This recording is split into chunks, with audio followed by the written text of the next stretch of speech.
आजादी के 75 साल बाद भारत और पाकिस्तान का क्या हाल है, आज इसको लेकर चर्चा की जाएगी। 15 अगस्त 1947 को भारत आजाद हुआ। इसी आजादी के साथ भारत के दो टुकड़े अंग्रेजों द्वारा कर दिए गए। 14 अगस्त 1947 को हिंदुस्तान का विभाजन कर पाकिस्तान एक नया देश बना दिया गया। पाकिस्तान की जीडीपी 343 अरब डॉलर की हो गई है। पाकिस्तान का रक्षा बजट 1.37 लाख करोड़ है। 2030 तक भारत की अर्थव्यवस्था 8,400 अरब डॉलर की हो जाएगी। 15 अगस्त 1947 को भारत आजाद हुआ था। ठीक इसी समय इसका विभाजन हुआ और पाकिस्तान नाम का एक नया देश बना, जिसकी नींव इस्लाम धर्म पर रखी गई। जबकि भारत हमेशा से ही एक लोकतांत्रिक देश रहा है।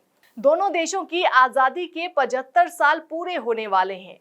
आज यानी 14 अगस्त को पाकिस्तान स्वतंत्रता दिवस मनाएगा और 15 अगस्त को कल भारत आजादी दिवस के रूप में मनाएगा।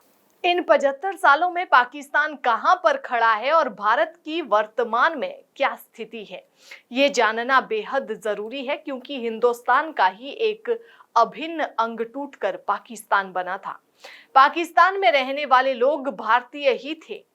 हालांकि मुस्लिम लीग और अंग्रेजों की राजनीति के चलते भारत के दो टुकड़े हो गए। भारत से टूटकर जब पाकिस्तान एक नया देश बना तो दोनों की हालत लगभग सामान्य। अंग्रेजों ने पूर्व से पश्चिम और उत्तर से दक्षिण तक भारत को लूटा था। जिस तरह से भारत में गरीबी, भुखमरी और बेरोजगारी अपने चरम पर थी, तब पाकिस्तान में भी यही स्थिति बनी हुई थी। इन 75 वर्षों में अगर देखा जाए तो भारत पाकिस्तान को छोड़कर बहुत दूर निकल चुका है। भारत की अर्थव्यवस्था की बात करें तो दुनिया के टॉप 10 देशों में आती है, लेकिन पाकिस्तान की अर्थव्यवस्था दूर दूर तक दिखाई नहीं देती है। एक मीडिया रिपोर्ट्स के मुताबिक पाकिस्तान अर्थव्यवस्था के मामले में 42वें स्थान पर आता है, जबकि भारत दुनिया में छठी बड़ी अर्थव्यवस्था है। पाकिस्तान की जीडीपी 343 अरब डॉलर की हो गई है और भारत की 1700 अरब डॉलर हो गई है। अनुमान ये भी है कि 2030 तक भारत की अर्थव्यवस्था 8,400 अरब डॉलर की हो जाएगी। कई रिपोर्ट्स के मुताबिक 2030 तक आते आते भारत दुनिया की तीसरी बड़ी अर्थव्यवस्था बन जाएगा। दुनिया भर में भारत की शांति प्रिय छवि है, जबकि पाकिस्तान को एक कट्टरपंथी इस्लामी देश के रूप में जाना जाता है। पाकिस्तान अंतर्राष्ट्रीय मंचों पर भारत को घेरने की कोशिश करता है, लेकिन हमेशा उसे हार मिलती है। उदाहरण के तौर पर दुनिया भर में कश्मीर को लेकर पाकिस्तान रोता रहता है। कश्मीर से आर्टिकल 370 हटाए जाने के बाद दुनिया के प्रत्येक अंतर्राष्ट्रीय मंच पर कश्मीर का मुद्दा पाकिस्तान ने जमकर उठाया, लेकिन पाकिस्तान को मुंह के बल गिरना पड़ा। पाकिस्तान पर हमेशा आरोप लगता है कि वो आतंकवादियों को अपने यहाँ पनाह देता है। इसके कई उदाहरण हैं, जैसे 9/11 का मास्टरमाइंड ओसामा बिन लादेन को पाकिस्तान के एबटाबाद शहर में अमेरिका ने मारा था। वहीं भारत में हुए 26/11 हमले का मास्टरमाइंड हाफिज सईद पाकिस्तान में खुलेआम घूमता है।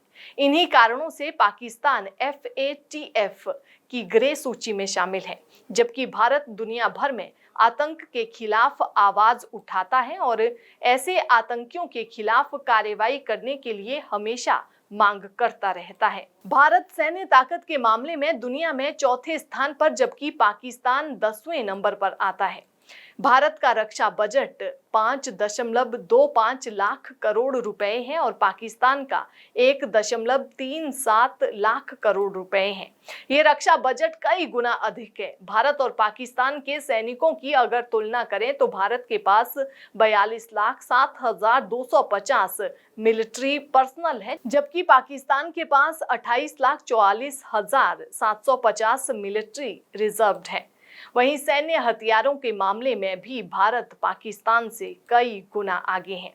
एक रिपोर्ट के मुताबिक 2020 तक पाकिस्तान की साक्षरता दर 60% थी, जबकि भारत की साक्षरता दर 77% है।